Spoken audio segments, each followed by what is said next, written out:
2024 के लोकसभा चुनाव की तैयारियां जोरों शोरों से शुरू हो चुकी हैं।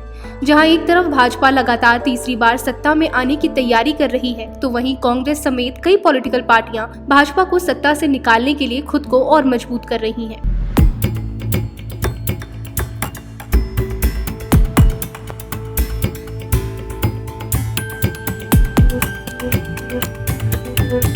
तैयारियों में जुटी कांग्रेस आज से 3 दिन तक दिल्ली में सहयोगी दलों के साथ मंथन करेगी। इस दौरान लोकसभा चुनाव में सीट शेयरिंग पर बात होगी। बात तो शुरू हो रही है, लेकिन आगे की राह आसान नहीं होगी। आपको बता दें, इंडिया ब्लॉक की 4 बैठकें हो चुकी हैं, लेकिन कई सवाल ऐसे हैं जिनका अब तक कोई जवाब नहीं मिला है। बार बार ऐसे बयान सामने आ रहे हैं जो बात कर रहे हैं कि पार्टियों के बीच इस गठबंधन में खींचतान चल रही है। हर रोज 4 दिन चले 2.5 कोस। इंडिया गठबंधन की अभी कुछ ऐसी ही हालत है। ब्लॉक के कुनबे में कुल 19 पार्टियां जुट तो गई हैं, लेकिन सहमति नहीं बन पा रही है। कभी यूपी में खींचतान नजर आती है तो कभी बंगाल में। न चेहरा तय हो पाया है, न ही मुद्दा। 4 बैठकों में बड़ा मंथन तो हो गया, लेकिन अब तक कोई ठोस बात तय नहीं हो पाई है। पिछली बैठक में तय हुआ था कि 31 दिसंबर तक सीट शेयरिंग पर आखिरी फैसला हो जाएगा, लेकिन नए साल के आज 7 दिन गुजर चुके हैं, लेकिन इंडिया ब्लॉक में सीटों पर कोई फैसला नहीं हो पाया है। लोकसभा में 136 सीट और राज्यसभा में 90 सीटों का दम रखने वाले इंडिया ब्लॉक में लगातार मतभेद निकलकर सामने आ रहे हैं। बड़े नेता चुप्पी साधे हुए हैं, लेकिन कई मुद्दे हैं जिन पर खुला घमासान चल रहा है, जैसे कि कौन ब्लॉक का संयोजक होगा, पीएम पद का कैंडिडेट कौन होगा, किसी एक चेहरे को आगे रखने की बारी आई तो वो कौन होगा, विवाद वाले राज्यों में एक राय कैसे हो और विवाद वाले राज्यों में सीट शेयरिंग कैसे होगी। कांग्रेस के ज्यादा सीटों के दबाव को क्षेत्रीय दल कैसे लेंगे, कांग्रेस क्षेत्रीय पार्टियों से ज्यादा सीटें कैसे हासिल करेगी। 4 बैठकों में अब तक कोई ठोस फैसला नहीं हो पाया है। बंगाल में कांग्रेस और टीएमसी नेताओं की भिड़ंत। जिन राज्यों में कांग्रेस और सहयोगी दलों के बीच सबसे ज्यादा घमासान हो रहा है, उनमें बंगाल सबसे ऊपर है। यहाँ ईडी पर हमले के बाद से जो बयानबाजी हुई है, उसको देखें तो सीट शेयरिंग बिल्कुल आसान नहीं होगी।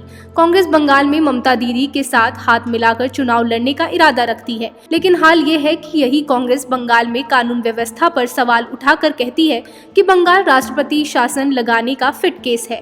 वहीं टीएमसी भी कांग्रेस को निशाना बनाने में कोई कसर नहीं छोड़ रही। कुणाल घोष अधीर रंजन को बीजेपी का एजेंट करार दे रहे हैं। आपको बता दें, पश्चिम बंगाल में कुल 42 सीटें हैं। कांग्रेस 6 से 10 सीटें चाहती है, लेकिन टीएमसी 2 सीटों पर ही राजी दिखती है।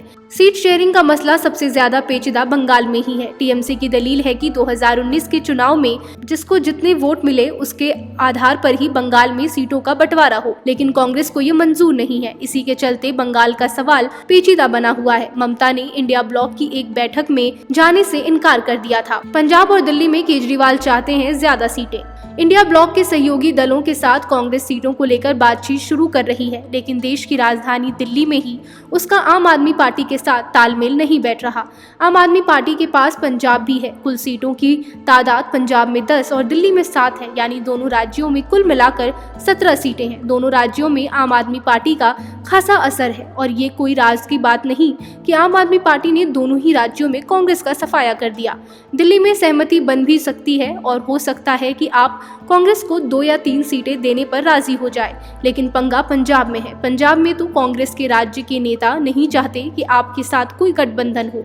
उधर विधानसभा चुनाव जीतने के बाद आपकी कोशिश है कि पंजाब की लोकसभा सीटों में भी ज्यादा पर वो ही लड़े। खटास इतनी ज्यादा है कि आम आदमी पार्टी कह रही है कि हो सकता है किसी एक राज्य में कांग्रेस और आप अलग अलग लड़े, यानी पंजाब और दिल्ली में भी ब्लॉक का मामला फंसा हुआ है। यूपी में सपा नहीं चाहती ज्यादा सीटें देना। हिंदी पट्टी के यूपी बिहार पर भी कांग्रेस की नजर है। हालांकि यहाँ पर क्षेत्रीय पार्टियां मजबूत हालत में। कांग्रेस अखिलेश और लालू नीतीश से ज्यादा सीटें लेने की कोशिश करेगी। इंडिया ब्लॉक में कांग्रेस का क्षेत्रीय दलों का जिन बड़े राज्यों में सीटों को लेकर खींचतान होगी, उनमें यूपी और बिहार भी है। खासतौर पर यूपी, जहाँ कांग्रेस कोई जमीन तलाश रही है। यहाँ बीजेपी ने एक छत्र राज कायम कर लिया है। समाजवादी पार्टी से लेकर बसपा तक यहाँ वापसी के लिए जोर लगा रहे हैं। ऐसे में कांग्रेस के लिए गुंजाइश कम बचती है, लेकिन कांग्रेस की उम्मीदें काफी ज्यादा है।